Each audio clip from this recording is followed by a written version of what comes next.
বেহালা পূর্ব বিধানসভা কেন্দ্রের বিজেপি মনোনীত প্রার্থী শঙ্কর শিকদারের সমর্থনে প্রচারে নামেন অসমের মুখ্যমন্ত্রী হিমন্ত বিশ্ব শর্মা। তার উপস্থিতিকে কেন্দ্র করে এলাকা জুড়ে ব্যাপক উৎসাহ ও উত্তেজনার আবহ তৈরি হয়। বর্ণাঢ্য বাইক র্যালি ও শোভাযাত্রার মাধ্যমে এই প্রচার কর্মসূচি শুরু হয় করুণাময়ী থেকে। সেখান থেকে মিছিল এগিয়ে যায় ঠাকুরপুকুর 3A বাসস্ট্যান্ড পর্যন্ত। র্যালিতে বিজেপি কর্মী সমর্থকদের পাশাপাশি সাধারণ মানুষ ও এলাকাবাসীর ব্যাপক জমায়েত লক্ষ্য করা যায়।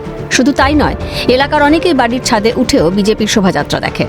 বিজেপির গেরুয়া পতাকা, ব্যানার ও স্লোগানে মুখরিত হয়ে ওঠে গোটা এলাকা। প্রচুর বিজেপি কর্মী ও সমর্থক পায়ে পায়ে পা মিলিয়ে এই মিছিলে অংশ নেন। র্যালি থেকে অসমের মুখ্যমন্ত্রী সাফ জানিয়ে দেন, 200 আসন নিয়ে বাংলায় বিজেপির সরকার তৈরি হবে। বাংলার পরিবর্তনের ইঙ্গিত। বিজেপির জন্য এখন সুনামি দেখা যায়। 200 সিট বিজেপি পাবে, বাংলায় আরামসে সরকার হয়ে যাবে। তৃণমূল নেই, পরিবর্তন হয়ে গেছে, আত্মবিশ্বাসী বেহালা পূর্বের বিজেপি প্রার্থী শঙ্কর শিকদার। মানুষের একটাই চাওয়া, যেটা তারা নর্থ বেঙ্গলে চেয়েছে। নর্থ বেঙ্গলে কি চেয়েছে? নর্থ বেঙ্গলে তারা চেয়েছে পরিবর্তন হোক। তাই সেখানে ভূমিকম্প হয়েছে, 94% ভোট পর্যন্ত পড়েছে। এবং দক্ষিণবঙ্গ যেটা রয়েছে, একদম নিশ্চিত থাকুন একই জিনিস হবে। আমরাও বিভিন্ন জায়গাতে যেখানে যাচ্ছি সবাই বলছে পরিবর্তন হচ্ছে, পরিবর্তন হয়ে গেছে। তৃণমূল নেই, তৃণমূল চলে গেছে। তৃণমূলের জীবন্ত জীবাশ্মরা ঘোরাফেরা করছে। 4 তারিখের পর সব সাফ, একেবারে গঙ্গা নদীতে আমরা ফেলে আসি।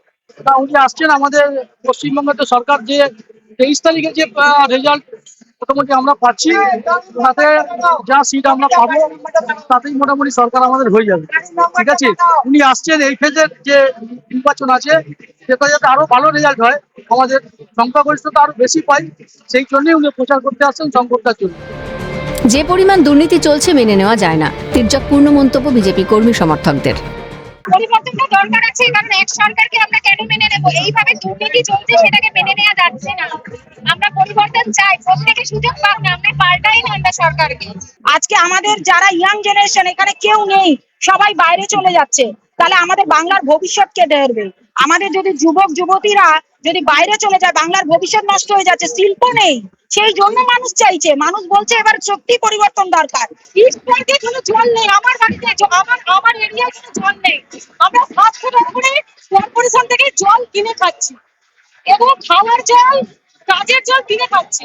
আমরা জল কিনে ব্যবহার করছি। সাধারণ মানুষ আর এই তৃণমূল সরকারকে চায় না। বিজেপির উচ্চ নেতৃত্বের উপস্থিতিতে এই কর্মসূচি যে বেহালা পূর্বের নির্বাচনী প্রচারে নতুন গতি আনবে তা বলাই বাহুল্য। অন্যদিকে রাজনৈতিক মহলের মতে এ ধরনের প্রচার কর্মসূচি ভোটের মুখে এলাকায় বিজেপির সংগঠনকে আরও চাঙ্গা করবে এবং সাধারণ মানুষের মধ্যে তা গভীর প্রভাব ফেলবে। বেহালা পূর্ব থেকে রাজীব নস্করের রিপোর্ট, ক্যালকাটা নিউজ।